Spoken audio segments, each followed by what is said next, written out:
Hello and welcome to Skeindeer Knits. My name is Ellie and I am a Norwegian living and knitting in London. And you can find me on Ravelry as the designer Skeindeer Knits, and you can follow me on Instagram under the name Skeindeer. And you can join the Ravelry group Skeindeer Knits, which is the best place to take part in knit-alongs, to get in touch, to discuss my patterns and take part in giveaways when they happen.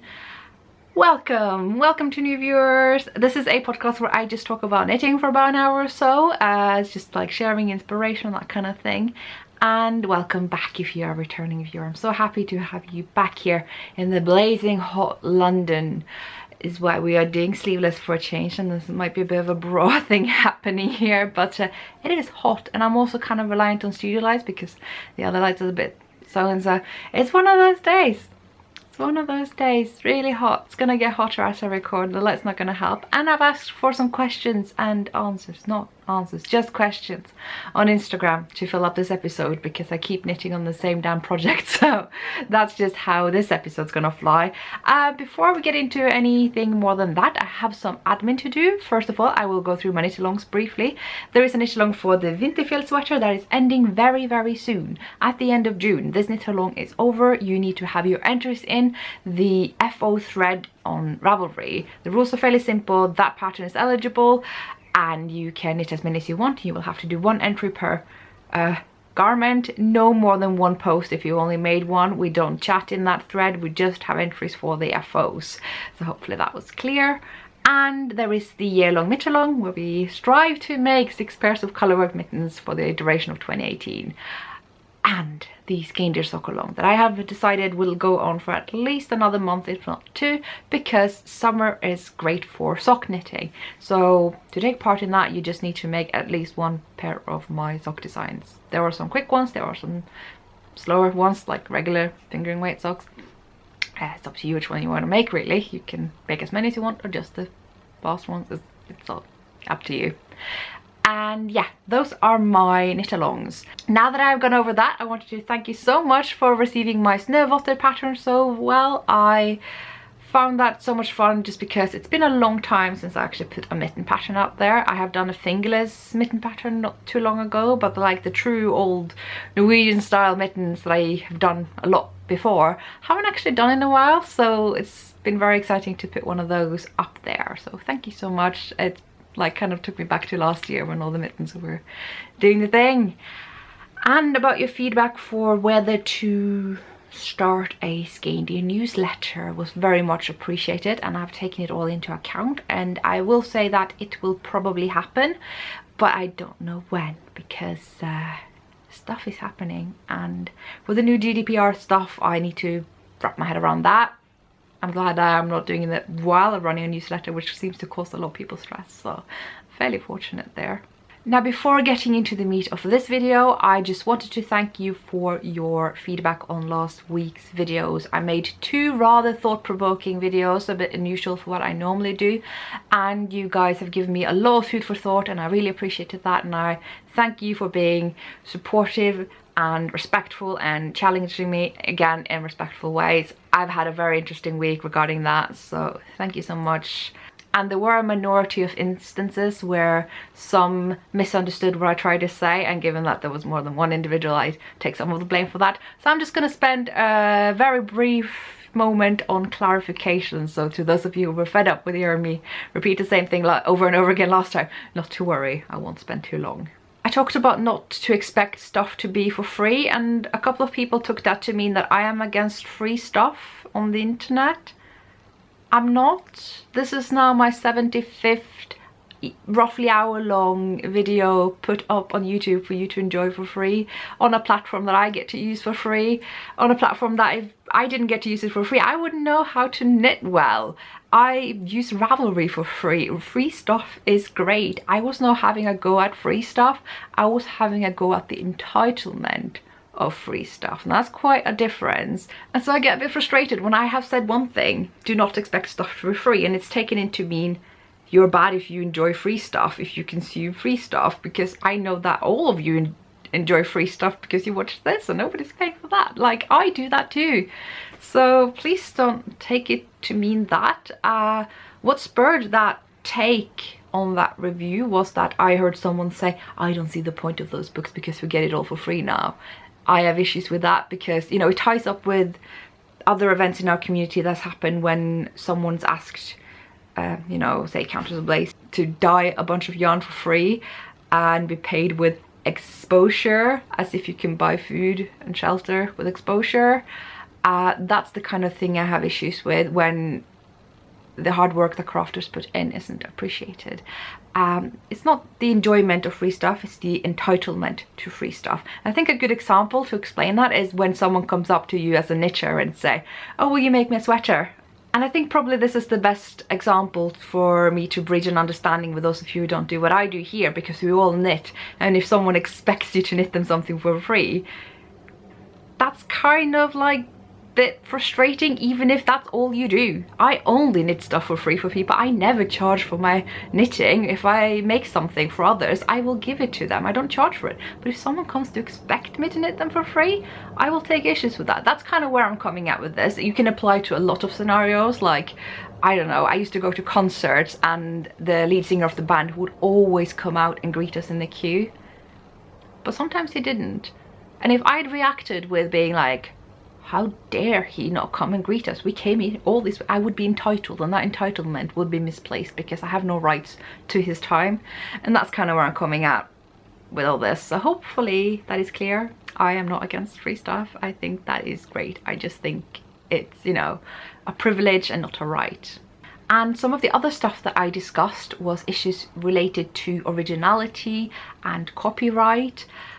And I guess if all you took away from that episode was that Skeindeer thinks all copying is bad and you need to be 100% original, you kind of missed the point, because I argued quite the contrary, that there are grey areas, that we need to believe people coming from the best of intentions, and that often when something does look to be bad, often people don't think they've done anything wrong. And so it's important for us to have these discussions, and it's not black and white. And I mean, come on, I make patterns very much inspired by old designs and traditions.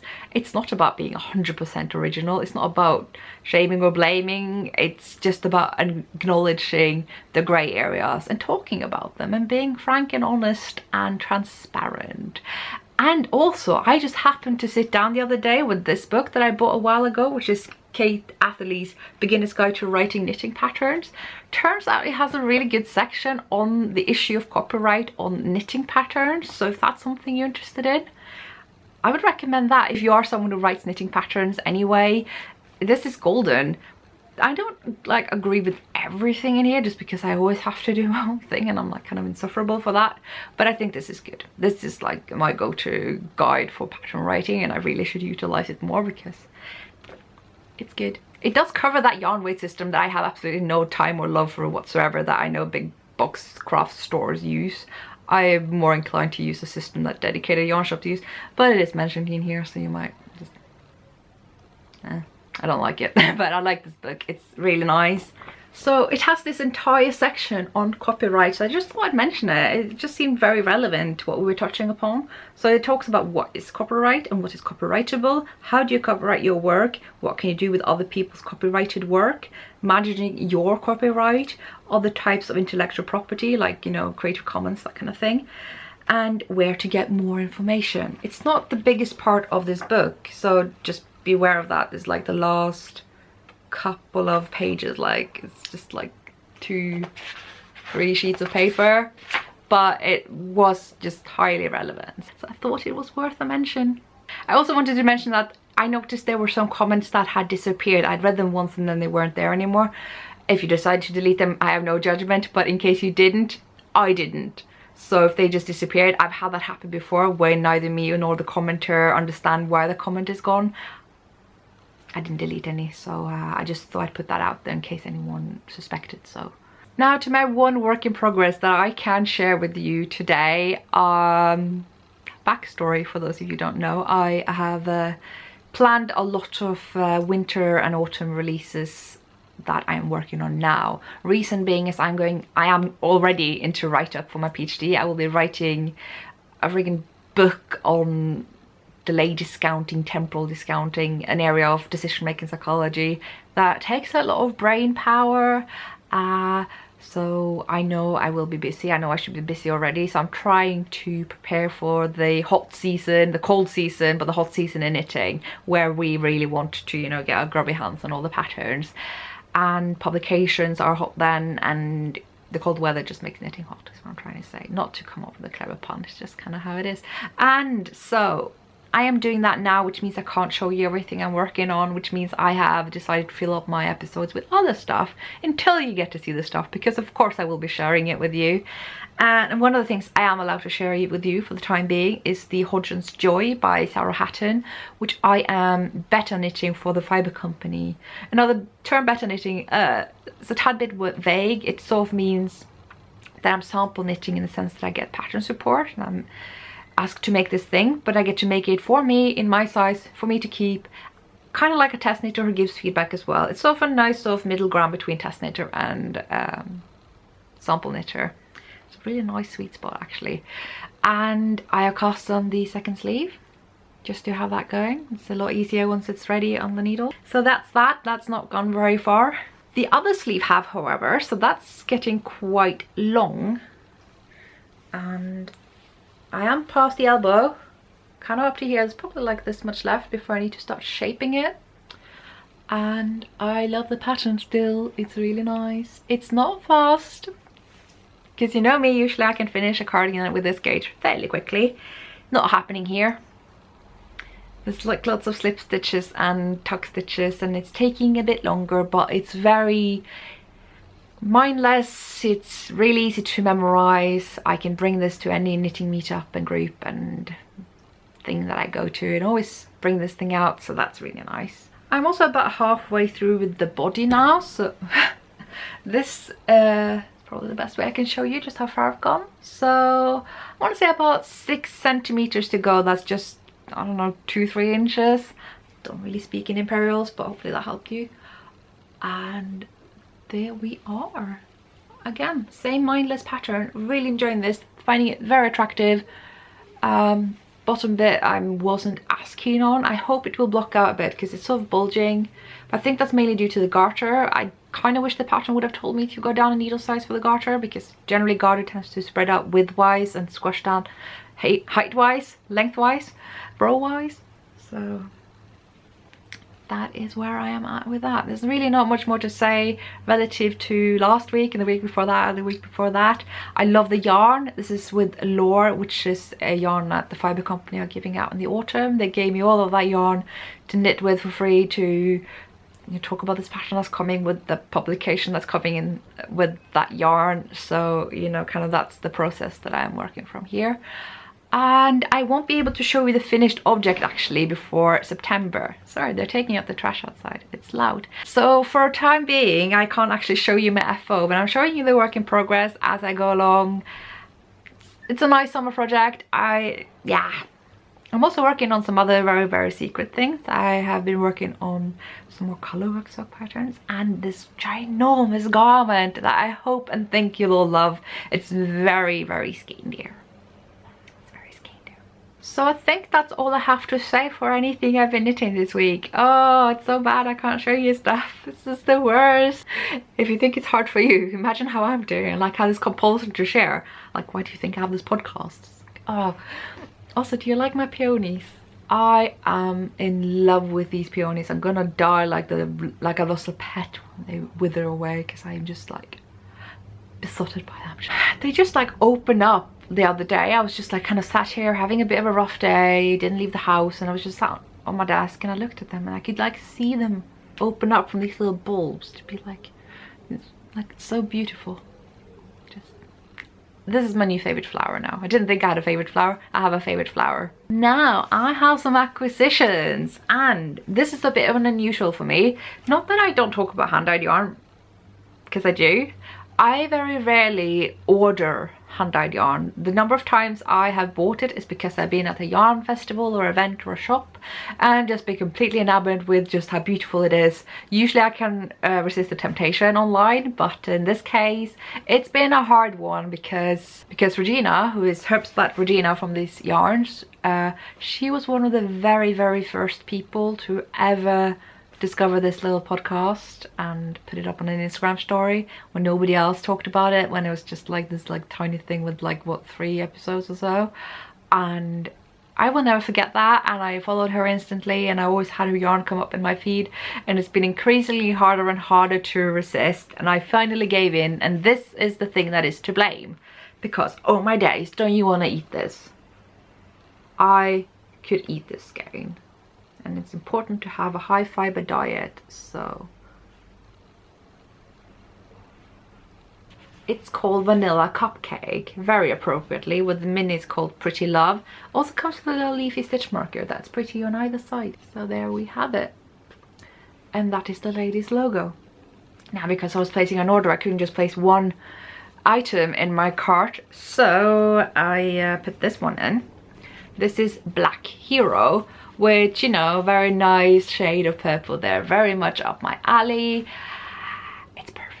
It's just perfect. And I also got a surprise mini with it, so these go really well together. And yeah, thank you so much for doing that. This is just peachy, and I think it's just peachy, and I think they go really well together.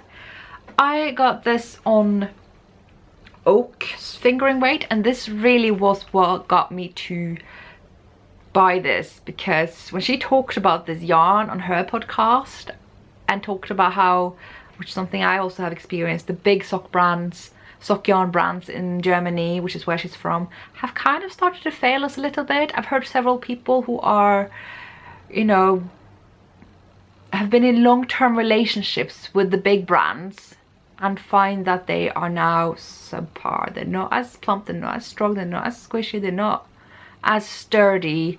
And the yarn that she sources, however, is very strong and has kind of passed a lot of ridiculously rigorous tests that a lot of the other big brand yarns actually don't do as well on.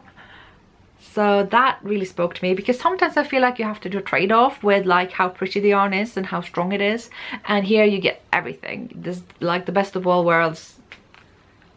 No idea what to do with it, but it's just, yeah, very, very pretty. And apparently I'm a sock knitter now, so that's a thing that happened. Hey. So that was all for the acquisitions this week. Happy to recommend, absolutely. It's really, really pretty yarn, and I really want to cast it on now, but I have no business casting on anything, because like my project count now is getting close to 30. I would do a special episode on that if I didn't have so many secret designs in that pile. I don't have 30 designs coming though, it's more like probably 10. And there's so many highly relevant like magazine design submissions right now, and I want to submit to all of them.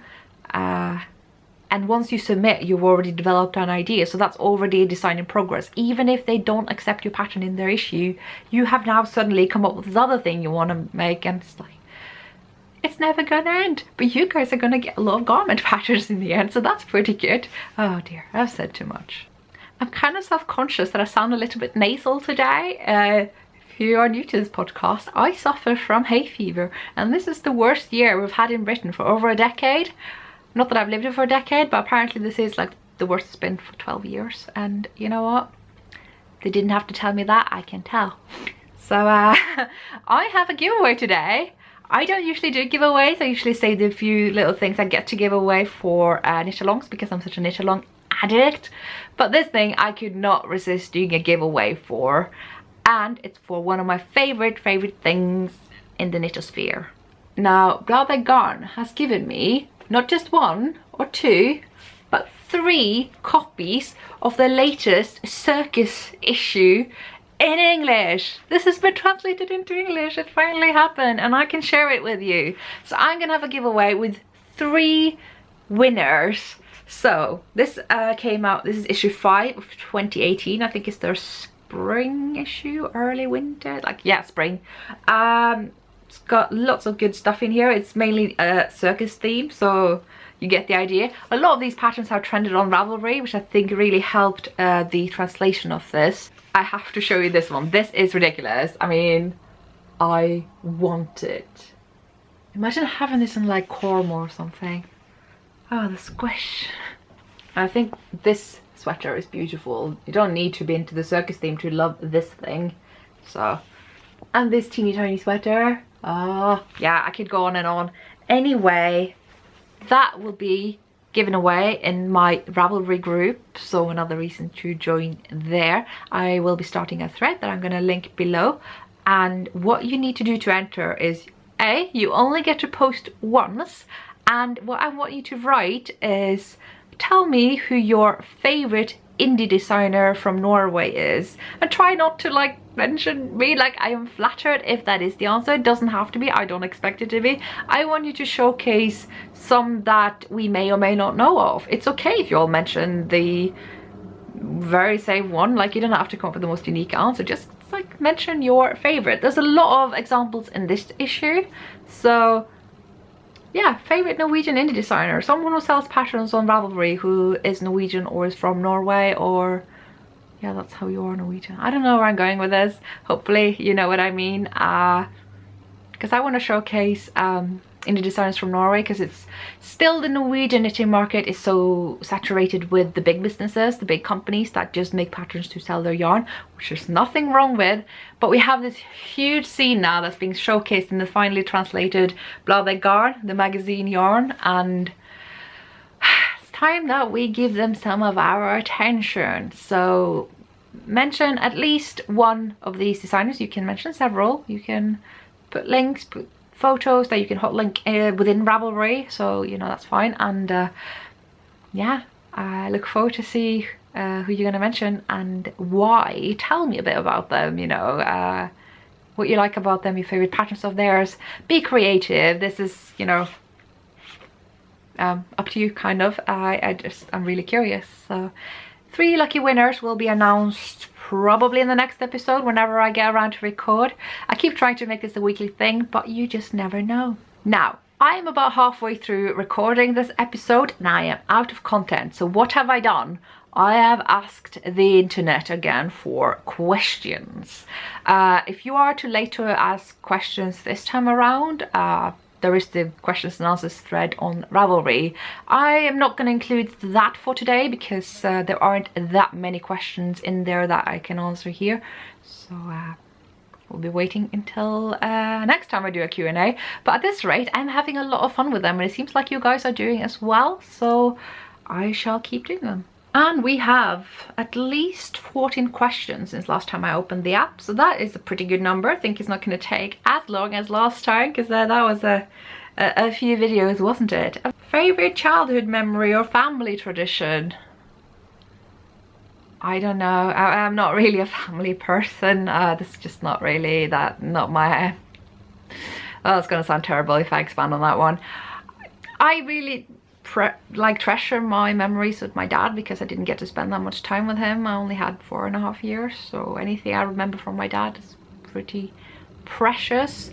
I also love the memories I have with my friend who I grew up with, who's still my friend. All the weird shenanigans that we came up with, all the incredibly stupid stuff we did, that kind of thing. Marmite, love or hate it? I love the kind of questions I'm getting here. It's like completely off topic. This is brilliant. I'm not being sarcastic. I generally like that. Don't care for it.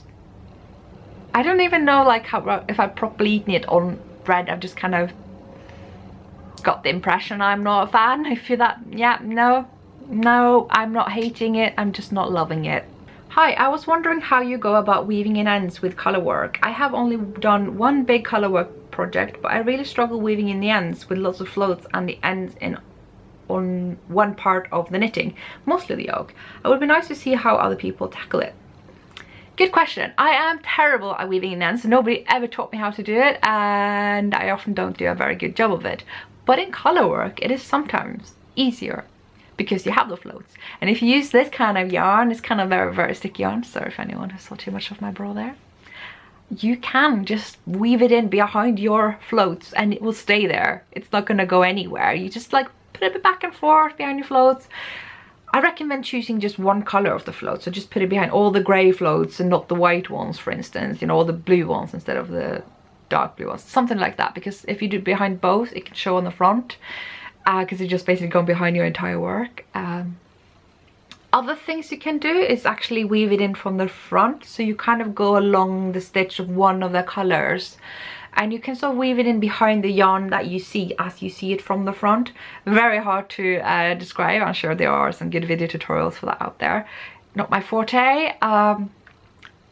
That's just some of the ways I found, but in the end I usually just pull it back and forth behind the floats using that kind of yarn that will stay there. If you use a more slick yarn, if you use, you know, any superwash yarn, silk, alpaca, that kind of thing, that will not stay there, so then you have to kind of try to find the location behind your floats, I'm afraid.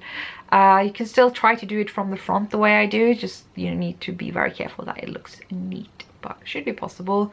You just kind of, you see it from the front, but you put the needle in behind the stitches that you see, following the order where they go, kind of like as if you had knitted with a double yarn.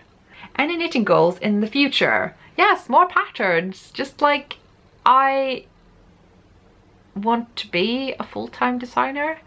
And actually this is sort of touching upon something, like I think it was back on Thursday or something. I just happened to come across some online conversation where someone who had been a full-time designer and some others as well that have all gone back to regular work life.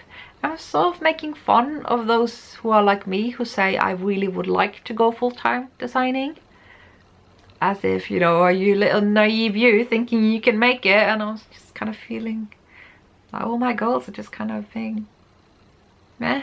But then same day meet someone who says, who knows me and says, you know, I think you can do that. Like, why would you say that you can't? Of course you can. You know, she's also kind of doing it, and that's really encouraging to hear from the ones who've done it that they can make it. So that is the biggest goal, to do this full time, because the more I do it full time, the more I can actually devote to it. Like right now I know that what I have is good enough, but I keep always, you know, thinking that how much I can do it better. Like, I'm trained in Adobe InDesign. I could make my patterns look really professional had I only had the time. I wouldn't have had to pay anyone to do it. I can actually do it. I just don't have time. So they now look a little bit bullet point list like, which is clear, very tablet and phone friendly. So I think about that a lot when I write them and the way they look. But I would like them to look really professional, and I would love to have the time to put that in. So that is kind of a goal, not directly related to knitting. I would love to collaborate more and work more with others, work with their yarns, work with their publications, people's shops, and just like not solely being someone selling on Ravelry, but kind of being a little bit involved with things. That is definitely a goal. This is kind of more career goals than knitting goals. In terms of projects, I just want to knit all the things. You could like jump on my Ravelry queue. These are my immediate goals. I want to knit down my stash. I want to buy more yarn. I want to knit down the stash. I want to buy more yarn. You know. Do you ever knit several versions of the same pattern simply because you love it? I have not really done that much. I have done that with Arne and Carlos Christmas balls, but now I kind of run out of motifs. I like touching upon what we talked about last time. Like, I don't know if it's okay for other people to make paid for Christmas ball patterns, because that's kind of become their thing. That's something I've done again and again and again for sure. I mean, I tend to kind of use similar socks and mitten recipes, but I always do different things. That doesn't really count. I have, strangely, 3 patterns that I really want to make again. I'm gonna have to pull them out now so I can show you. This is so funny, because if you'd ever asked me like what are my favorite projects, what do I wear the most, and what would I like to do again, and who's my favorite designer, this would be the answer to all of the above. So let me show you. This is my Eleanor cardigan. You can find it in my Ravelry projects. I'm not sure, I'm gonna link to stuff to do with the Q&A below. It is a really lovely cardigan with a nice fake cable pattern here. It's a kind of a lace design. I love it, and this is in superwash merino that I find very appropriate to wear in hot weather like today. It's very temperature regulating. But I would love to have it in a non-superwash red wool yarn like PT2 or Navia Duo, and that's in my immediate queue. It's in a goal for this year. Very unlikely to happen now. Don't think I'm gonna make my Make 9, but you never know. So that is one I could really see myself making again. Has a really nice construction, lovely shoulder shaping. I was quite a novice knitter at the time, and I managed to do this entire thing, which is beautiful. It is steeked, but it has been sewn, so very secure, even though it's superwash. You can do that. There's no reason to purl in superwash either. It's fine if you like purling, no judgment. So that is one I would love to do again. The other is the flea cardigan, because that was such a joy, and the mixing of the colors and everything. If I were to do one again, I do one in like shades of greys and blacks and mustards and maybe a pop of orange, like completely different from this, because I love it. And it's knitted in whole super soft, and any of these super soft yarns that bloom when you wash them are perfect. I absolutely love it. Could definitely see myself doing it again, because it just went by like nobody's business. Lastly is this shawl, the winter shawl. I wear this thing all the time, and don't you love how all these just go so well together? And what they all have in common is that they are designed by Pinnegoody. I don't know what it is about it, but I just love these. They are so practical and beautiful and wearable, and yeah, I love the aesthetics. Not too much, not too little, very wearable, like I said, useful for my purposes of staying just warm enough but still having, you know, the ability to bring it around, not too big, not too fitted, not too loose. Shawl's big but stays on. It just ticks all the boxes. So those are actually the three things that I could see myself knitting again. But as for whether I have something that I'm currently knitting over and over again, I don't think so. I am very rarely one for knitting the same thing again. I just have this ridiculous queue and this ridiculous list of things that I'm designing that I need to go through, so that's rarely an option for me. Love your podcast and enthusiastic energy, Ellie. Do you have any suggestions for yarn that pills or sheds, e.g. alpaca, cashmere or cashmere blends, and some woolen yarns too? I haven't watched all your podcasts, so apologize if you have already covered this subject. Thank you for your inspiration. Happy days. Advice, I'm not sure what you mean specifically, so sorry if I don't exactly answer your question, because I don't usually use yarn that sheds. Often it's, yeah, yarns you mentioned like alpaca sheds and cashmere pills, and not quite the same thing, but sort of. Like, I don't have a huge amount of experience with that, and really the only advice I can say is to not knit with yarn that shed if you don't like it, because yarn that shed will shed. If it pills, you could use a cashmere comb. That's what they're for. That's kind of why they're called cashmere combs. But if you don't like the shedding, you're just gonna have to find something else. It's just the yarn's gonna do what it wants to do. You can't really make it do anything else. That's what the reality of it, I'm afraid. In terms of yarns that don't pill, I would go for long staples. Again, it seems a bit ironic because long staples seems to shed. If they are well spun and plied, like Blueface Leicester is a sure winner there. Non-superwash yarns, in my experience, pill less, but if it's a Falkland merino or a cashmere or any other merino really, they have a habit of pilling anyway. So kind of depends on the breed. I'm sure there are more elaborate maybe blog posts or something where people list the breeds that do or do not pill. In terms of shedding, it's, you know, mohair and alpaca and that kind of thing, when the fibre just go through. That wasn't really an answer. Anyway, hey from Sverige, I'm from Sweden. Maybe a non-topic question, but how did you end up in London? Also, how did you end up so cool?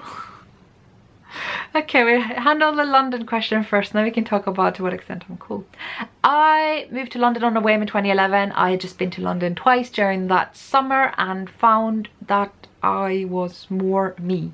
I am very introverted, stick to my own time and self and space, and London brought me out a bit. And I think that was what attracted me. And I stayed. I was just going to do a year of my bachelor's. I did 3, and now I'm doing a PhD. I'm on the 4th year. It was on a whim. I did not think about it, didn't plan it. I just happened to get into that university and they just happened to have student accommodation available. Bought tickets, packed 2 bags, off I went. I have never done anything that spontaneous and impulsive in my entire life. Meticulous planner, and if you take one brick out of that massive construction, everything falls apart, and it just So I don't know how that happened and what happened to me then.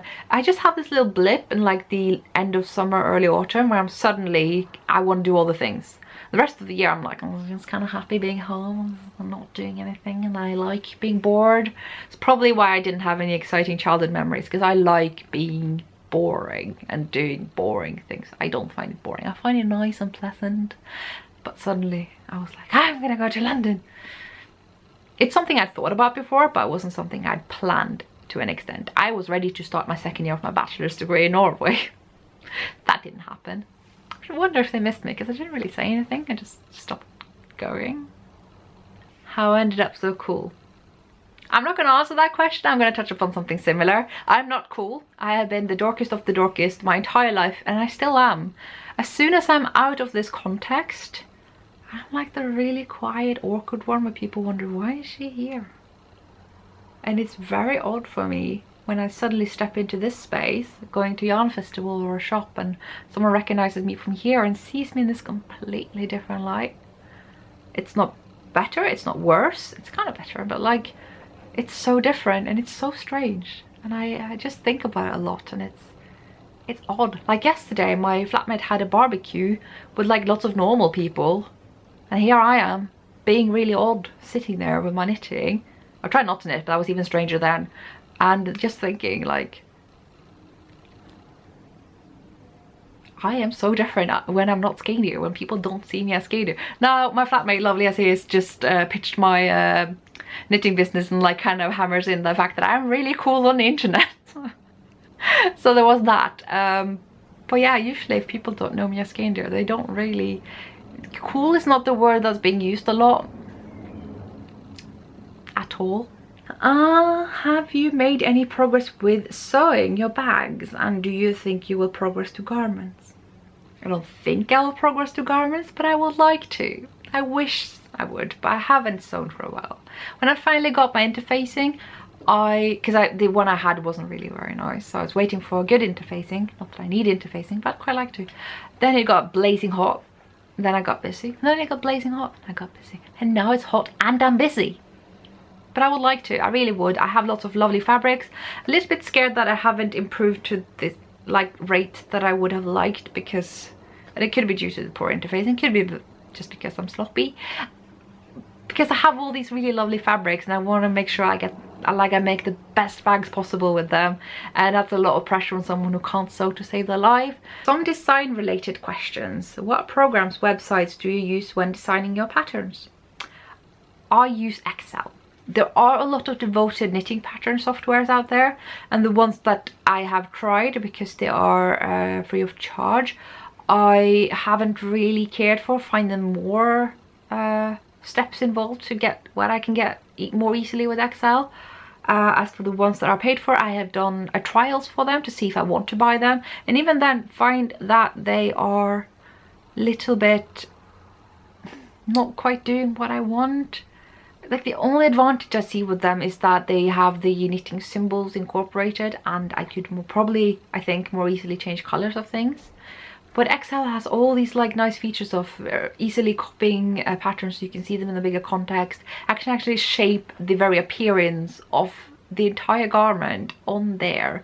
I often chart up my entire sock and mitten, more so than what you see in the actual pattern in the end, because I'm such a visual thinker that it just becomes easier for me to write the pattern into Word as I see. Yeah, that didn't make any sense. Excel I find suits my needs better. The only downsides with Excel is if I have charted something with, say, oh, black on white, and I decided no, I want it to be white or black. Inverting that, I don't know how to. Usually I will have to change the color of one into a color I actually don't want, in order to then change the other color to that thing I want, so that they're not all white at the same time or black at the same time. So it's a lot of work to do. This should be possible to do with the Excel macros, to change everything colored red into blue, that kind of thing, but I don't know how. If anyone can program that for me, oh god, I will be so grateful. That would be amazing. But yeah, for the time being, Excel really suits my needs because I can work out my charts there, as well as making spreadsheets for grading and other things. What is your thought process while designing? If only I knew. Lately I have made designs for potential magazine submissions, and then obviously I have to start with the mood board, and ideas will come into my mind then. I find working from mood boards really hard because I think very literally about them, so if I see a lot of mountains and trees, I'm like, well, how do I make mountains and trees into charts that's just gonna look kind of bumpy, and the trees will be odd and the floats will be too long? And I'm like, they don't mean it literally, Ali. Like, they have submissions for other things than color work, and they are not gonna make, like, I don't know, a texture stitch that looks like mountains, you know? The inspiration is very, like, far-fetched, and you can make it into what you think. But I often go too literal because I work with charts, and they often do represent real life things. So I find that very difficult. That's often where it starts. Sometimes it starts elsewhere with an idea. I think just what the purpose is for. Like the Serbian mittens, for instance, I just knew I was going to make a cloth, so it started from there. Everything had to be simple, it had to be basic, but it also had to represent the style of Serbian mittens that I wanted to present. This one was a rather odd process because I just bought the yarn and I just wanted to see how could I use it and make sure I used up all the yarn I had. So I picked up a knitting book that I happened to have actually as a PDF on my computer, having it on a bookshelf at home. But I was out traveling and I just like worked on my laptop, and I thought if I just like put this together, it's like a very odd work interface because it's just all kind of small. I have like a 13-inch screen. I did not think anything good was gonna come out of it. I put some charts together essentially, and it looked kind of nice. And I asked my family members who I was visiting, and they were like, yeah, actually that would be good. Or for instance, the Julekväll mittens, you know, the ones with the window and the cat and the dog. I was like trying to chart all these like festive motifs. I'm like, nothing's working. And then my friend is like, what you need to do is make a window with lots of Christmas decor in it. And I'm like, that is a bad idea and it's not gonna work, but I'm gonna try and see if it works. I'm like, oh my god, it worked, thank you, I love you. I don't usually tell my friends the ideas are bad when they try to help me. I was just like, you know, I don't think it's gonna work because the mitten is only so big and you only have so many stitches, and if I put all these things in, it's not gonna show. And she was totally right and I was totally wrong. So having friends with good ideas, even if because they're often not actually tied down to these restrictions that you know you have. Like, I know my mittens can only have so many stitches and the floats can only be so long before people get angry at me and throw rocks. And so very often asking those people what you can do, they will just have no restrictions. So they will just like go, oh, I can do this and that, and you actually get more ideas than what you do when you just sit down with the chart that you know you're going to work from. Because I often start there. I often just have a template for something I know fits as a mitten or as a sock or as a yoke, and that is often the worst place to start because it's like you start with a blank canvas, and working from the blank canvas is scary because it's so blank and everything goes and the infinite possibilities are just like, oh. So done that too, done that a lot lately. Just like, I know this yoke is adding up, all the maths work, but what do I put there? So that's the idea stage. Then you get to the actual charting, and that's kind of boring, where you just select squares and you put in your little paint bucket on Excel and you have to shape the squares. I just like to type in 3 for the width of each of the cells. You can do it all at once, and the height you don't need to change, and then you just zoom out to see more. That seems to work for me. You just chart away, and after that it's writing. I often start knitting before writing because I can easily work from a chart. If it's a garment, that is different because one, you know, I can do the mitten, I can knit it and then write it and then knit the other mitten from the writing. The garment's only gonna be made once, so that needs to be written before I knit it, otherwise things may not translate well from my memory, nor will it always be what I actually end up doing. So once I have started knitting, I might go back to the pattern and rewrite it after something I found worked better doing in a different way. And I quite like the grading process and the writing process. I have started to enjoy grading so much. I have all these spreadsheets of like ready to use templates for yokes of different gauges and that kind of thing, and I really like it. I know people say grading is the worst. I don't know if it is to me. Maybe I've done something horribly wrong and I kind of missed a point, but yeah, so far kind of like the grading. I like the writing. The process after you write, and I actually thought about devoting in a video for that as well, doing like the step-by-step, so I'm going to do this just very, very briefly. I write it all up, and then, you know, the next thing is sending it off to whoever you need to work with it, being a tech editor, test knitter, and the number of people, and then trying to arrange, you know, how to keep contact, what's their instructions, and once that's back to you, it can go up on the internet. But of course there is the photography session, and that is probably my least favorite bit, because I have limited opportunities. I don't have anyone doing the photography for me, so I often have to go out on my terrace and do it myself, and it better be a cloudy day and my backdrop is a bit so and so, because suddenly there's like an ugly pipe or stupid furniture or a window that doesn't fit in the background. So that's really hard. So I wish I had a photographer friend or something who could come out with me, maybe someone in the area here that's really nice, and do some more creative photography. I find it a lot easier to do myself when I'm in Norway, because the backdrop is usually prettier there than in London, and more suitable obviously for the style that I do. So like with Julekveld, I just walked my dogs and I plopped the mittens on the log and had a nice fjord background, and that's that. And of course, you know, it makes total sense to pay a photographer to do a lot of these things, and I would consider that had I not been trained in photography. I did a media course for 4 years. That's why I know InDesign, and I know Premiere, and I know Photoshop and photography. It's a time constraint, and it's often the inability to photograph yourself as you're posing in the garment. So that is probably not the part of the process I like the most, just because of the restrictions I'm currently under. And then you put it up on Ravelry. The publish process is pretty straightforward, pretty hard to do anything wrong there. Tend to add a discount code for early birds, because they are the ones that help me get it out there, so that people who do not follow me on Instagram or watch this podcast will see them. And then people start knitting, and maybe if someone finds something wrong, they will let me know and I'll fix it quickly. Very often lately I have been without that, so I feel very fortunate that things have reached that kind of standard. It's really common for every knitting pattern to have an errata, you know, a couple of mistakes, and mine does too, but the rate has gone down a lot, and it's been so much fun. And then it's pattern support, which is like an ongoing process that never ends. So once you think, if you ever think putting your pattern up there is the end of the job, no. Because the pattern can be absolutely perfect and understandable. There's often still the need for the knitter to talk about it, which is, you know, why I have the group on Ravelry. And often, actually the most common question I get is, I know the pattern says this, is that really so? And I'm like, yeah. Trust yourself, just do it. And they're like, oh yeah, I did it now and it's fine. I'm like, yeah, like, there you go.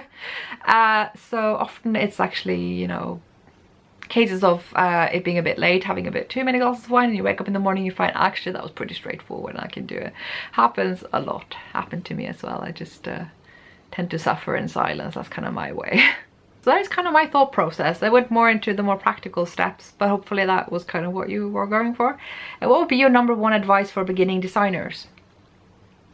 Don't do it on your own. You need other people. Just knitting it yourself and writing it up yourself and putting it on Ravelry, if you're going to charge for it, you need either a tech editor or test knitter, or both. Most people would say that a tech editor is mandatory, test knitter optional, and I am of the controversial opinion that is the other way around. I think tech editors are as close to essential as you get, but some people are more mathematical than others, so really what they need is a second pair of eyes, and I believe those second pair of eyes can be a test knitter.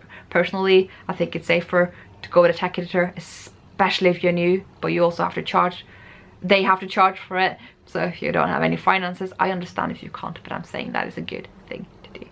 And test knitters, you can do. Nobody expects you to pay test knitters. Test knitters know that it's not a thing you get expected for. The reward for test knitting is getting a free pattern. It's also that you get hands-on pattern support as you do it. You are entitled to a lot of help from the designer when you test knit. You get probably more help than someone who bought the pattern, which is saying something, because someone who bought the pattern has a lot of rights for pattern support as well, given they have paid for it. But you kind of want to justify the test knitter helping you as much as possible, because that is a nice thing to do, because they're helping you, and you as a designer are very privileged to get that help. So that is my advice to beginners, is to don't do it on your own. Being a designer is not the lone wolf job that you might think. Involve other people, helping you tech edit and test knit, maybe helping you with photography, as you can tell. I can use that. So that is a advice. We were talking about originality earlier, and you have to touch upon that as well. You don't have to like research the entire Ravelry library to find out if someone's had the idea before you, because two individuals can't come up with the same idea at the same time. So what you need to avoid is looking at something and say, I want to make something kind of like that, and have that side by side with your pattern and their pattern, and kind of write off and change a little bit so that's a bit different. Do not, because you will copy more than you intend, and the designer will recognize your work even if you feel like you changed it enough. You need to make that design, both in writing and in designing itself conceptually, a completely separate process. Do not look at any other patterns as you do it, because you will inadvertently copy even if you don't want to. If you don't need to, you need to be able to basically write it from scratch, not looking at anything else. And you know that Kate Atherley book, that would probably help you. It might be a bit too much for a beginner, possibly, maybe. I think it's a nice step-by-step guide anyway, and you do know stuff from having knitted other people's patterns, so you have a bit of knowledge on how patterns are. There's a lot of, it was a very open question, so I've given you a very open answer. Next one, what is an underrated design or designer you would recommend? I thought the Lady Marple cardigan, like, yeah, sure, I had issues with the shoulders kind of dropping when I don't think that's the kind of design for it, but I would have thought more people would have wanted a quick and potato chippy, as we say, pattern like that. So that was one that popped into my mind at the time I was making it. So one thing that popped to mind is actually Untitled socks. So that is a collection of socks that I've knitted a couple of times. You will find in my Ravelry projects. It's not that that's an unpopular book, by no means. It's very popular, but I wish I would see it even more. I think they're really fun, very mindless, memorizable colorwork sock patterns that are fun, they look fun. So I would just recommend those because I want to see them more. I find it very hard to answer this question because I don't want to say anything that implies that I don't think that person is very popular. So like when I use examples like the Lady Marple cardigan and Untitled, both of them are very popular. I just wish they were more so. So yeah, I don't want to imply anything about anyone. There probably are lots. Like, I always feel like the colorwork scene could always get more love, especially those that go the more traditional route. So I might just say those. And you can find lots of projects on my Ravelry page that I've knitted of other designers that maybe you've never seen before. That may be my answer. So because I find it a little bit difficult to answer, maybe that's where I will send you. Are you planning on going to any Norwegian knitting festivals this year? Yes, I'll be going to Bergen Knitting Festival. I was hoping to talk about that a little bit this episode, but that doesn't seem to have occurred to me right before now, so I'll be doing that next week. I have talked to them about being a bit of a media enthusiast for them, so I will be talking about Bergen Knitting Festival more. And I look forward to that. I had so much fun there last year. Sadly, Oslo Knitting Festival is not happening this year, but they are going to do it next year, so that I hope to attend. I completely missed out on the knitting festival in my hometown. I have no idea how I managed to do this. I would have been there had I known, but I only found out a couple of days in advance, and I couldn't get to Trondheim that quickly. But I will be sure to be there next year. Hopefully they will make it an annual thing, because they can guarantee I will be there, and hopefully I can do some Skeindeer stuff there as well. Because like, I know a few of the people arranging it even, so I don't know how I missed it. Like, I follow them, and I'm bad at social media. You would think that someone with my following would be good at it. I'm not in the loop. I don't know anything that's going on anywhere. Also, I do know there is the Midtnorsk Stykke Festival. There's one that's going on in Orkanger, just outside my hometown. I would like to go there, but it depends if I have the time. It is a little bit far out from Trondheim, but I could get there on a bus. It would probably be fairly straightforward. I don't know what that festival is like, if it's like tailored to kind of my knitosphere or a different one. What is going on outside? I am podcasting! I thought I'd record earlier today because it's going to be so hot. I might as well do it before it's that hot. But that is when they're taking out the garbage in my neighborhood, so it's never quiet, is it? Is it?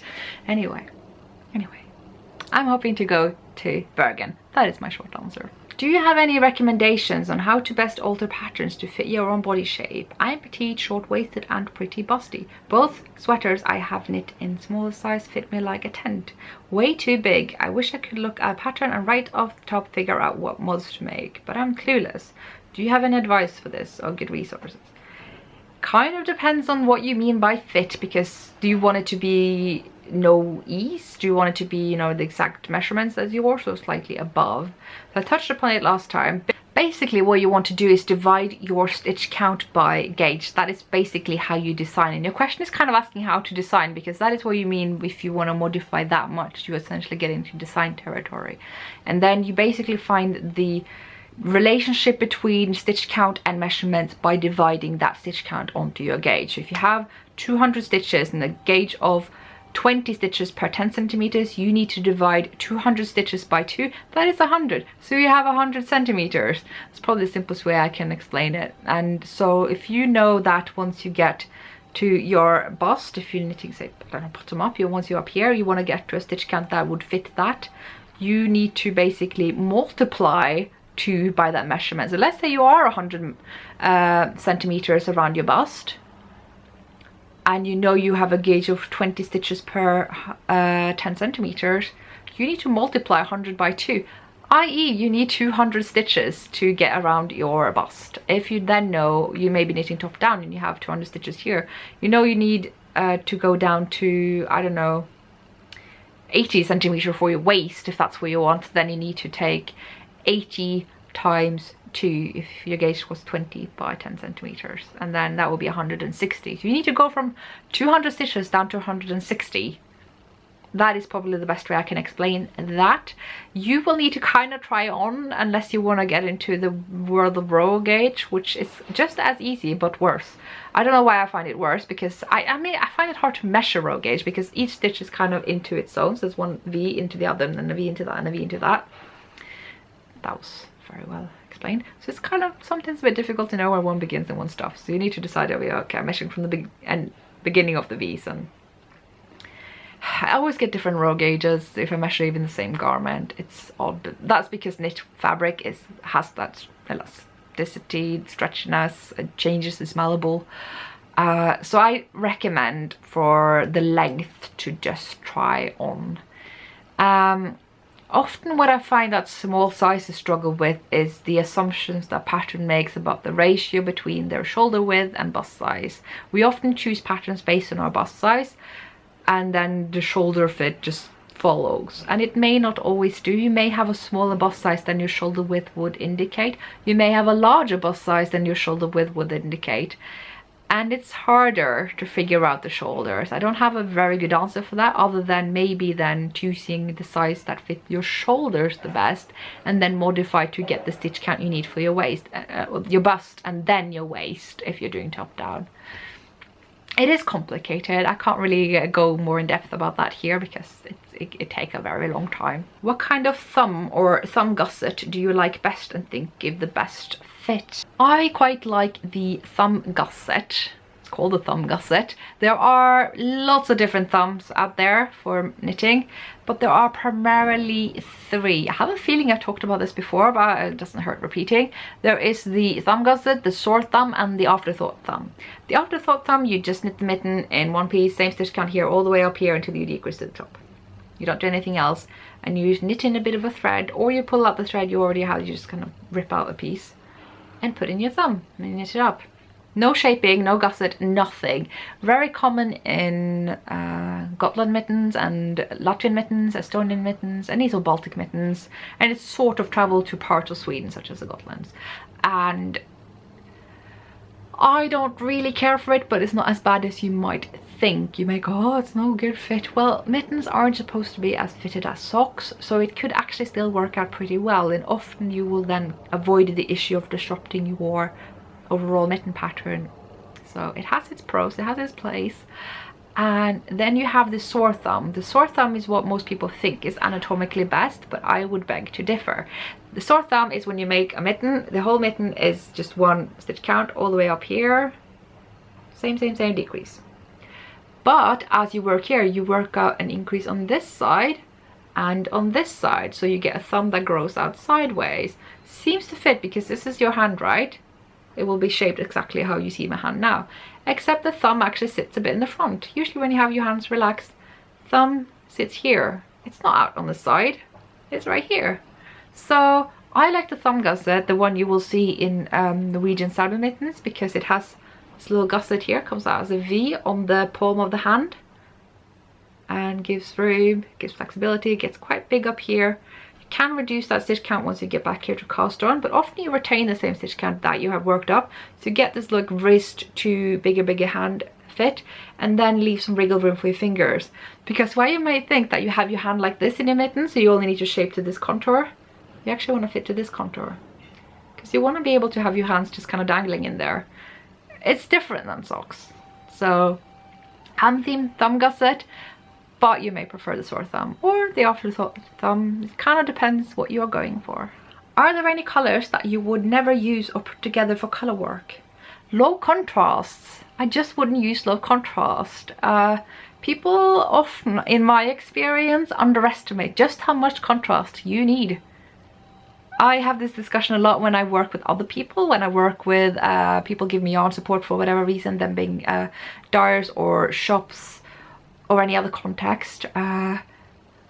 I'm the one sitting there going, higher contrast. No, you need to bring it up. Higher contrast, because you really need the starkest contrast. You may think you hold the two yarns together and you're like, that's a ridiculous high contrast. That is not going to be nice. If I did that in a shawl, it would be ugly. Well, you're not making shawls. You're doing color work now. You may do color work shawl. Anyway.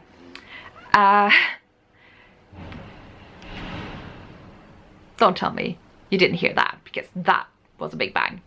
Anyway, so again, you can look through my Ravelry project page for examples from my own knitting experience and see actually things that are pretty much a stark contrast as black and white looks really good in color work, whereas when you have the subtle use, the two skeins that look very nice when you hold them together, just kind of bleed into one another when you knit color work. So those are probably ones I wouldn't combine. Aside from that, I would also avoid things that are kind of equally saturated. So when you hold the skeins together, they may look very different. So a bright green and a bright red may look very different, but in color work together could easily bleed into one another. And actually, they are closer together in your eyes than you may think. And someone who has color blindness will struggle with them, because often distinguishing greens and reds is one of the most common problems with people with color blindness. They're not like unable to see any color, it's just the red and green combinations. And also there are some cases where they struggle to separate greens and blues. So you don't want to go berry picking with them, but otherwise they manage well in life. But you may find yourself almost relating to them when you try to put these colors together in color work, because they suddenly bleed into one another. You can maybe start to relate to how their life is, because like, oh, suddenly these two colors I thought were vastly different, not so different anymore. So I often have one neutral with my color. So I will nearly always have something in the realm of white, beige, grey, something very light. Could have a touch of another color, but it tends to just be very light, and do that with either a stark color, a dark color, something that is very pronounced. So it's not about which color, it's just kind of about the strength of the color, if you will. What are some of your favorite foods? Do you have a preference for cheese? Yes! Cheese was my answer, thank you. I love cheese. I love all cheese. I love Norwegian cheese, like Jarlsberg, Norvegia, Ridderost, called knight's cheese, like, you know, the knights, people on horses in the medieval ages. It's so good. And I love cheese spreads with garlic, and I love camemberts and bries, cheddars, goat cheese, melted cheese, mozzarella, burrata, cheese. I love strawberries, in season Norwegian strawberries. If you are in Norway in June or July, depending on what latitude, get yourself some local strawberries. There will be stalls out in Trondheim in the early half of July. Maybe it's the last.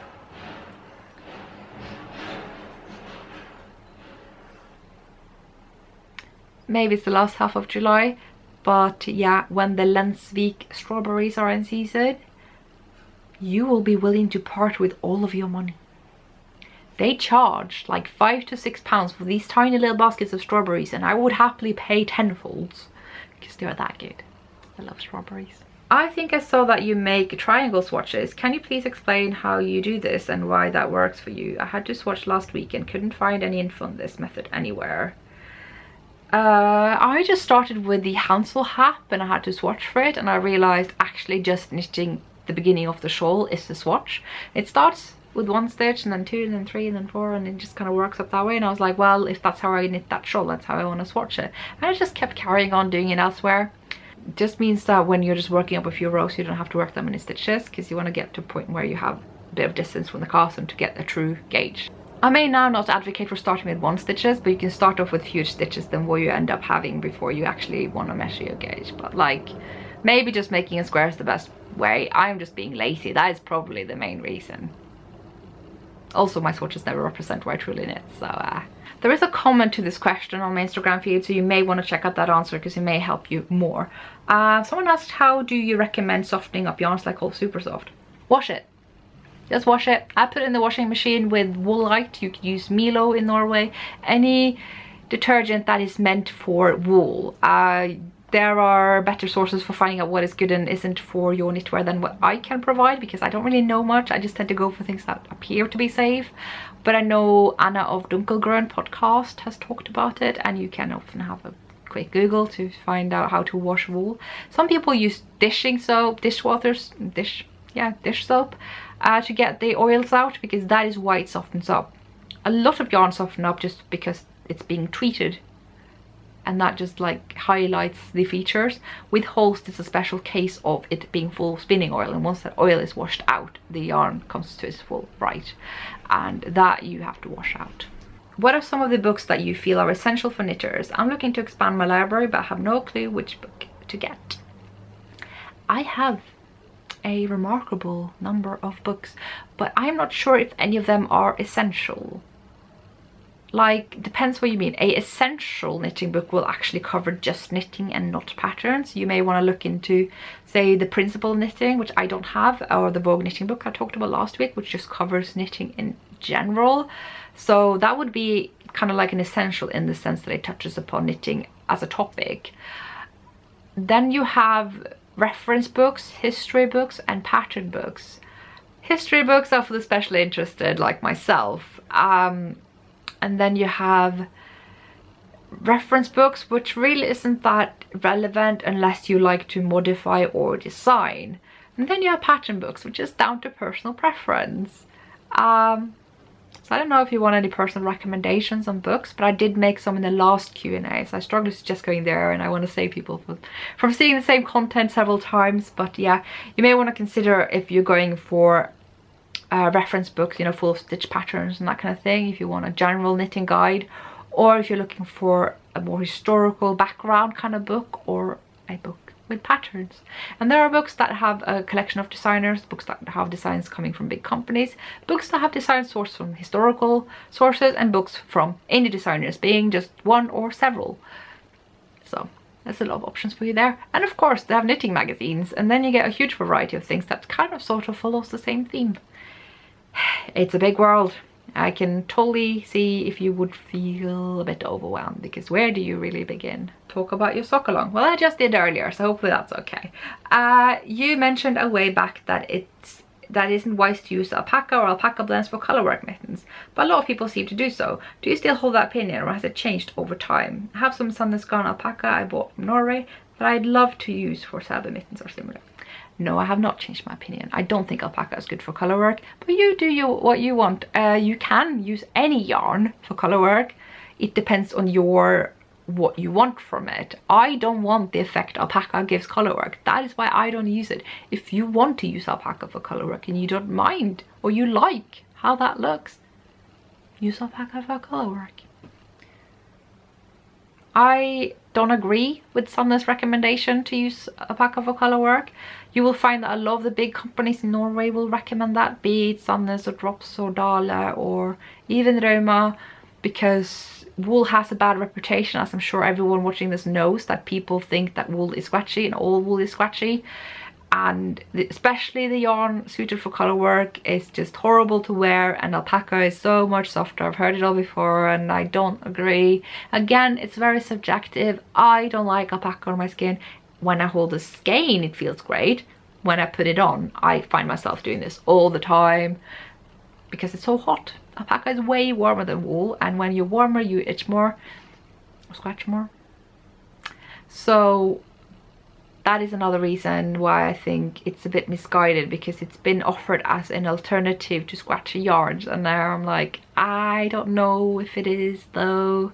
So I would probably go for lamb's wool if that's what your concern is. And getting back to the question, digressions.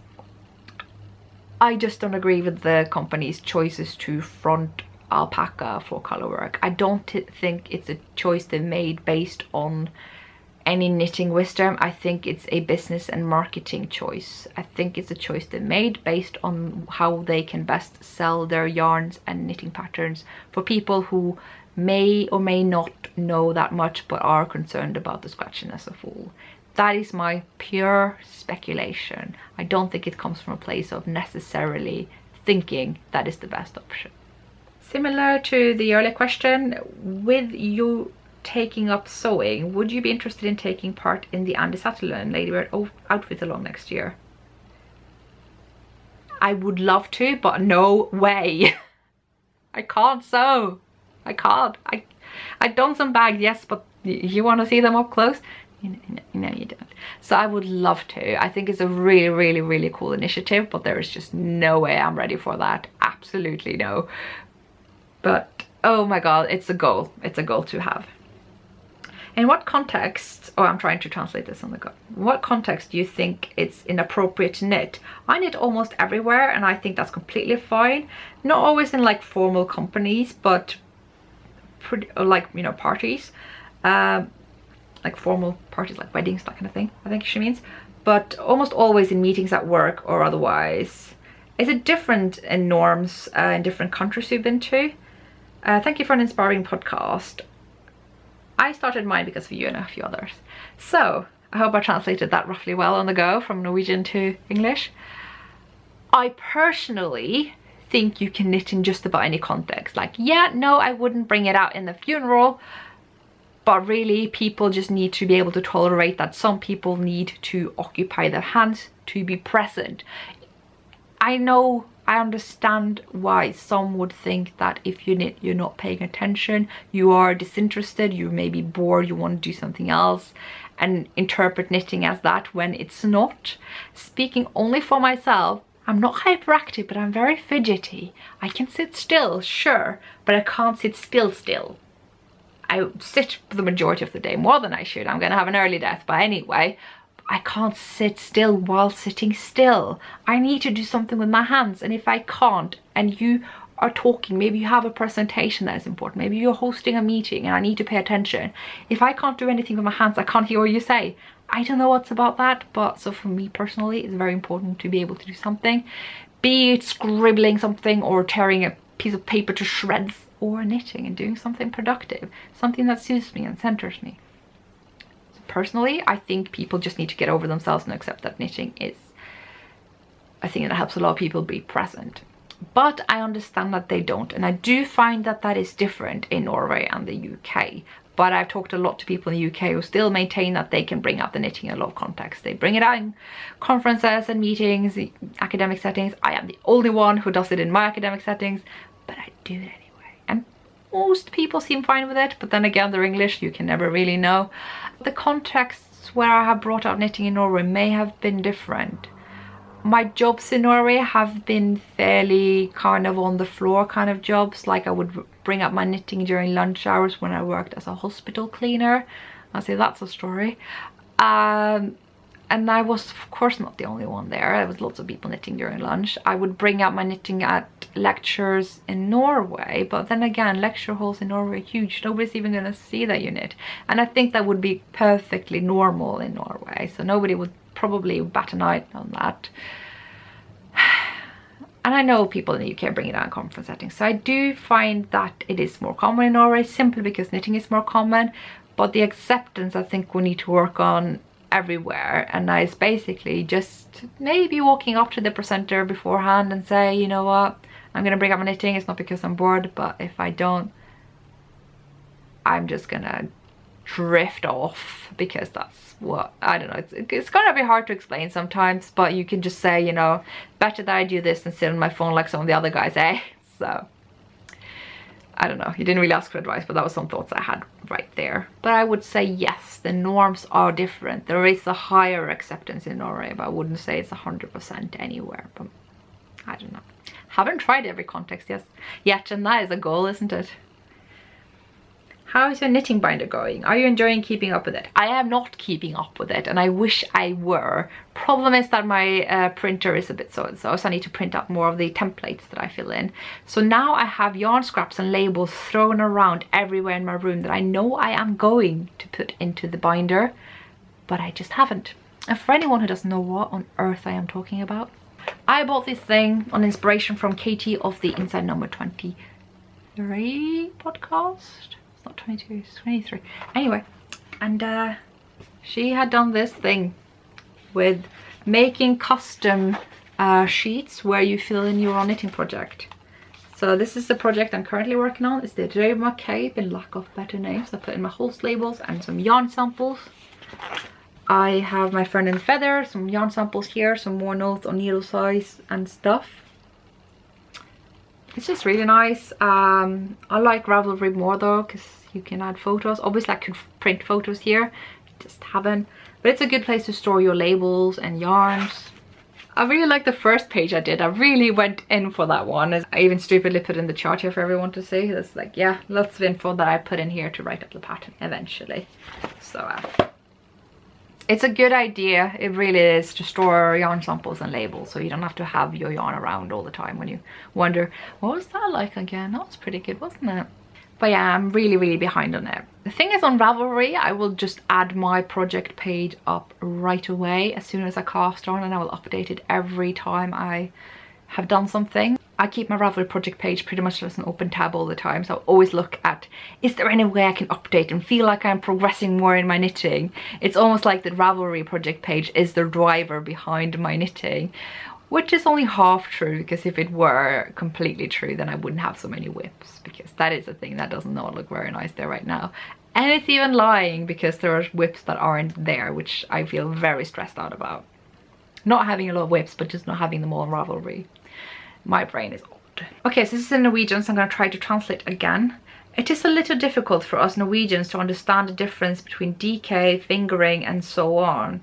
Could you say something about what the different terms are equivalent to in gauge? So if you don't know, in Norway we often operate by either plies or gauge, but not in a way that you would do in other countries. I am still not entirely familiar with the Norwegian system either, just because I left Norway so early in my knitting years. I would say, if I am gonna make, I'm gonna compare some of the common yarns in Norway to the weights that we have in the international knitosphere. So we have lace. Let's start with lace. I'm not gonna start with like cobweb or thread, with lace. We have lace in Norway, but I don't know if that comes with a term. It's just called very thin yarn. Lace is probably knit at a gauge above 30 if you want to knit it with a stockinette fabric, but usually you knit lace with a lace fabric, so it's kind of not really relevant. You just need to accept that it's a very thin yarn. And then you have light fingering, which I would say is about Rauma, finull garn, nøstebarn, lammull, merino ull, you know, that yarns. These are all very baby friendly yarns made of lamb's wool. So those would definitely fall in the light fingering weight category. And then you have fingering weight, which sometimes it feels like we don't have it and sometimes we do. Like, I would say that finull garn and Tove and PT2 fall under fingering, but others would argue that they are sport. So that is where we see that the yarn weights overlap, and when I say fingering, that's the same as people call 4-ply. I just don't like the term because they pretty much all have 2 plies in Norway, so often they will actually just be called 2-ply yarns there, but they range from anything from lamb's wool to finull. So it's tricky. It's tricky when we in Norway don't often operate with a very precise gauge in the first place. Finull is about 26 stitches per 10 centimeters in gauge, and I want to say that's a pretty typical fingering weight gauge, which is why I put it in fingering weight. But you could argue that it's sport weight as well. Yarns we have that fit more into sport weight would probably be like Silja, which you can get in the supermarket, for instance. Maybe even PT5 Sport, which is incidentally called Sport. It's arguably a DK. I want to say a sport weight is a bar gauge of 22 to 24, but you can do finger weight on 24 and you can do sport weight, DK weight on 22. So it's a bit like sport weight doesn't quite exist in Norway, which makes sense because it doesn't quite exist in the UK either. It's kind of an American thing. And then you have DK. Yeah, DK used to be knit at about 24 stitch gauge in Norway, but now it's more on the 22 side, like, you know, Per Gynt, Falk, Charisma, Lima. This is edging towards worsted, but yeah, I want to say these are probably the DK weights we have. Like Tretråd strikke garn from Rauma, that is a typical DK, I would say. And maybe Per Gynt is earring towards worsted. Embla is kind of also towards worsted, so that's by Hildesvåg, so the thicker equivalent to Ask. I'm gonna have a hard time if I decide to subtitle this thing. If I don't, please forgive me, because I name dropped a lot. Thicker than worsted, I don't know, do we have iron in Norway? I know we come up to like alpha and Thetis garn, and these may be more classified as bulky and chunky. So once you get to the extreme ends, things become a bit more vague, but I hope this helped, even though I haven't talked that much about gauge, because I see gauge is a very fluid thing. Those are the equivalents that I would say. So if you're going to talk just Rauma and Hildesvåg, I would say in the light fingering we have Lammull, we have Huldra, is a good example. I would also mention Nøstebarn's yarn. The fingering to sport, we have Finull, Ask, Tove, that kind of yarn. On the DK there is Tretråd strikke garn, Falk, Per Gynt, but also towards worsted, which is Per Gynt, Embla by Hildesvåg. Hope that helped a little bit. I want to know more about your designing process. We know stories behind a few, like the pumpkin spice mittens and socks. Maybe a strange question, but I want to know more about what happens between the idea and the test knit release. Well, I did cover that in the earlier questions. I don't think I have more to add. I could mention a couple of examples maybe. Forgive me, this is going to look like a complete product placement, but there we go. Here's the snöbotte from Bladet garn. These were just made from looking through a chart book and be like, what do I do? And then just these came staring at me. I had my mitten template ready. I looked at kind of what worked together. I tried out, put the charts in, put them out, kind of like, that doesn't work, that wasn't pretty. And then suddenly I had something like, well, there's just a couple of minutes till the deadline, so this is just gonna have to do. And they really liked it. And then I knitted it up and I was like, do you know what, it's quite nice actually. The cuff came about as I was knitting and I realized that would just fit. It has a nice subtle snowy look to it. So pearl bumps between the knit stitches of the rib, and I thought that was nice. It did take me a while to conceptualize the thumb, but eventually I just looked at the mitten itself and was like, I can repeat this chart here and that looks nice because it's like a common thread. And it's pretty common in Norwegian knitting to sort of repeat something elsewhere to just, yeah, have a common thread. I also have Yggdrasil. These were actually a submission to Pom Pom, the autumn edition, the autumn issue of last year. And you know, with Pom Pom, if you submit something and you don't make it, they don't tell you. But luckily I know the guest editor of that magazine, and she told me that actually I'd gone pretty far. They just didn't find that it fit with the other patterns in there, and it kind of all had to go together. So she was really encouraging, and I decided to try publish somewhere else, but didn't quite fit there either, and eventually put them up on Ravelry, and they're one of my most popular patterns. So that's a pretty happy story. As for the inspiration, came from the mood board of Pom Pom. There was this little embroidery swatch that looked kind of like this, and I had to fill in a lot of things to avoid floats, and it looked kind of starry and snowy, and I kind of had to stylize it a bit because there was obviously embroidery, and yeah. So the idea of the colors and kind of main motif came from that. These are just mainly inspired by the yarn, because I got it in the mail at the day that I heard about the passing of my grandmother, and I knew that, you know, she liked flowers, and I was just looking for a flower chart, and this seemed like the most obvious choice because it's a very dear Scandinavian flower motif that you will see come up a lot, and it has this retro look to it as well, which kind of relates back to the time where, you know, my grandmother was young and she was a mother, and you know, so yeah, it's her time, it's her colors, it's her motif. These were just when I felt like I had to make some patterns for Christmas. I hadn't prepared any Christmas patterns, and I was feeling like, oh my god, my patterns are so popular, I had not anticipated this, I have nothing ready, what do I do?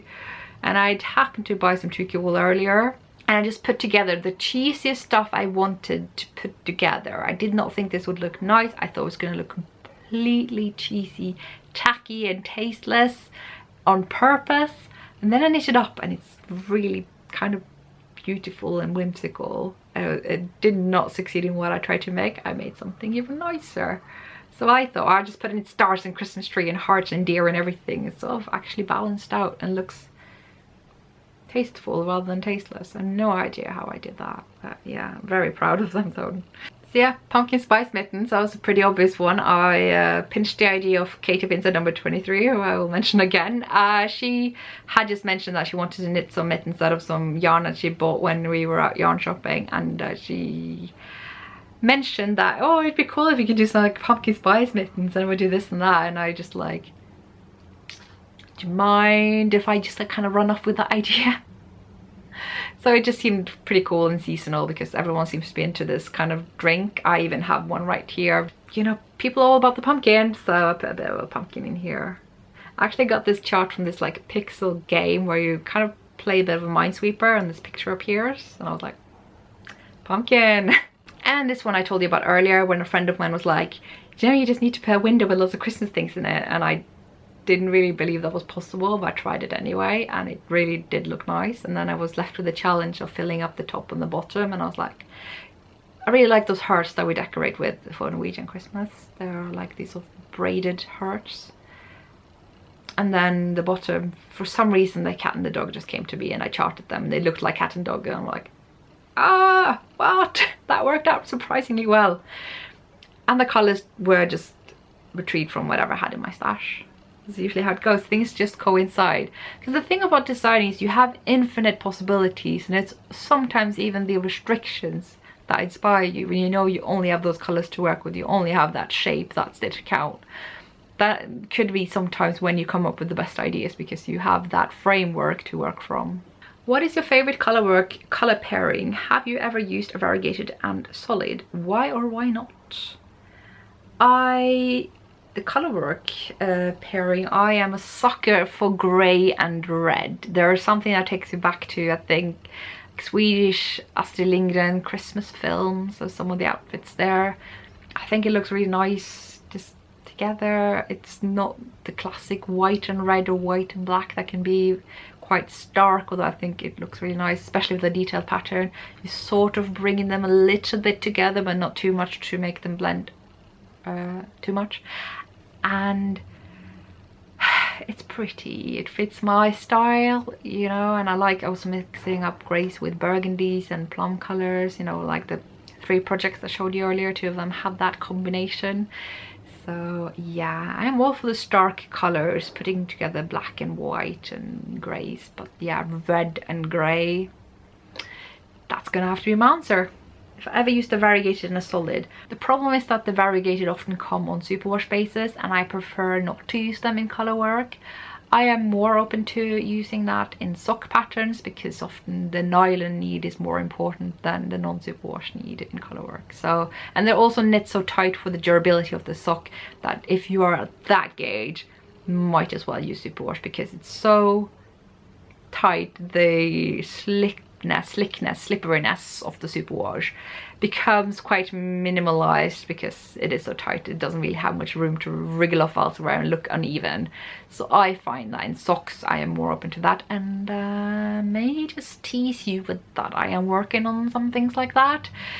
I wouldn't use heavily variegated because there are just too many colors coming up, but that can also be used to your advantage. These just happen to be right in front of me. These are my favorite socks. They have been heavily worn, but they're in Regia, so still held up pretty well.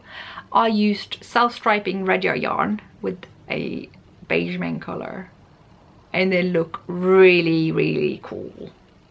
So that is technically variegated, and you can get sort of a fake Fair Isle look to it, because in Fair Isle you introduce a lot of different colors for both the main color and background contrast color. Here it looks like I've changed the contrast color a lot, but I haven't at all. And they look really, really cool. They look different as well, but not too different, so they look like they're still a pair. One of my favorite socks. And yeah, they're quite big, because I think maybe I knit them in a tad bit too big needle, because I'd done them on 2 small needles before, and Regia is also a bit finer than the other yarns I'd used previously, so that made them bigger, and I have worn them a lot. So that is all I have as far as questions go this week. I think this became a lengthy episode after all, so thank you so much for helping me fill out the content when the knitting has to be kept under wraps for the time being. And I also wanted to take another opportunity to thank you so much for your support and yeah, taking part in the discussions of last week's videos, because I know they weren't as cozy, cushy, woolly, happy-go-lucky as they usually are. There was some thought-provoking content there, some things I felt it was important for us to think about and discuss, not to present black and white views and just say I am right and these are the things I want to tell you all to just accept, you know, but just kind of starting the conversation and thinking about it. And I really appreciated your input there. I do want to say that I ask everyone to please not misconstrue what I say and take what I say to be the worst meaning. When I say something, that is what I mean. When I've said something like, oh, sorry, I'm going to repeat it again. Don't expect things for free. Doesn't mean something that a sentence that contains the same words but has a different meaning, such as free stuff is bad or whatever. Like, I usually say things as I mean them. If I meant to say something else, I would actually literally say that. So I do want to urge people to take care not to put words in my mouth, because that can be frustrating. So I just wanted to thank you for yeah, understanding that and giving me some food for thought. I really enjoyed it. I kind of want to give some background to why I felt the need to take a different take. That was a horrible sentence, because I have this like strong sense that I have built up this platform and I have done all this work and I'm doing all of this and I love doing it, and there is part of me that feels like it's going a little bit to waste if all I do is say, oh, I bought this and I made this and I'm selling you this. And it's like, you know, I want it to be a bit more of an intellectual practice as well. I know we all come here to relax and sit down our knitting and just kind of have a knitting buddy on our laptop screen or whatever. I do that, but it doesn't mean it can't be a bit yeah, intellectually challenging sometimes, and we can start thinking about stuff that is highly relevant and important to our scene. There's a lot of important stuff that I would love to talk about out there. There, you know, there's big issues in the world right now, and I sometimes feel like that is something to use the platform for as well. But in general, I feel like sticking to the topic is important, just to, I don't know, maybe for reasons I don't even agree with, but these topics were on topic, and that is why I really feel the strong need to have an open dialogue about them, because I think we need to accept that this is, yes, fun and pleasant and a place for relaxing and acceptance and all the good woolly things, but it does have its serious aspects, and it does come with some demands on those that make things that sometimes are reasonable and sometimes are not. Hopefully you understand why I sometimes feel the need to go into more discussions and be more reflective, because not only is it that that's my personality, but I feel that responsibility with the platform that I have built myself to not just be kind of on the superficial level, but go into the more difficult subjects with no judgment and full-on acceptance. So thank you all so much for watching. My second battery is blinking now, so I think it's time to wrap it up. I will see you guys hopefully next week if I get around to record and the temperatures are a little bit more gentle. So bye.